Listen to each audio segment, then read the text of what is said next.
What's up, Manna Church? My name's Chris, and I'm the lead pastor of Manna Church here in the Fayetteville, Fort Bragg region, and it's my honor to be with you this week for Morning Manna.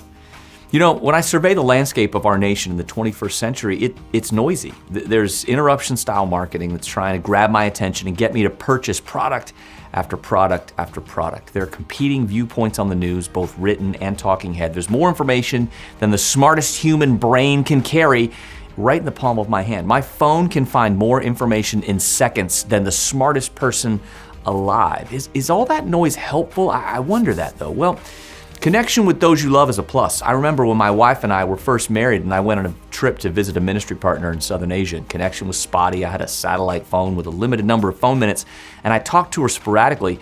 But all that's changed so much. Now my iPhone can get on a network pretty much anywhere in the world, and when I travel, it's like I'm at home with my phone. Baseball scores wake me up at weird hours. Amazon reminds me that my packages will be delivered, and I can be in instant contact with my kids and my wife, and that's great. But is all this noise great? Does that help us listen? You ever had a conversation with a friend or with your spouse, and you were both talking back and forth, and it becomes clear that you're misunderstanding one another? So what's the knee-jerk reaction? Well, we can tend to criticize the other person. You weren't clear. You know, I misunderstood, but then again, maybe you didn't say it correctly. Well, what likely happened is a combination of things. It's possible that the person didn't say something clearly, and that someone stopped listening. In the book of 1 Kings, the prophet Elijah was listening, actively listening for the voice of the Lord. And then there was thunder, and there was lightning, and an earthquake, and all this noise.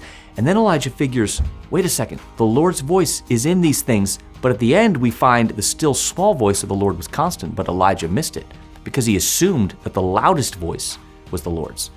The scripture also says in Proverbs 18, verse 13, to answer before listening is folly and shame. Folly and shame to respond without listening?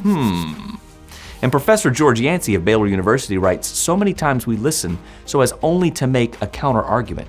Active listening foregrounds empathy rather than argument. I wonder if our society's tendency to shout and seek ways to be louder is actually counterproductive to our ability to come together. I wonder if the Bible has something to say about listening, and I wonder if our inability to listen, I almost said ability, if our inability to listen actually hurts us. This week we're going to talk about listening. I can't wait to see you right back here tomorrow morning. Drop me an email and tell me how you're going to walk this out. Contact@manna.church. It'll get to me. God bless you. Have a great day.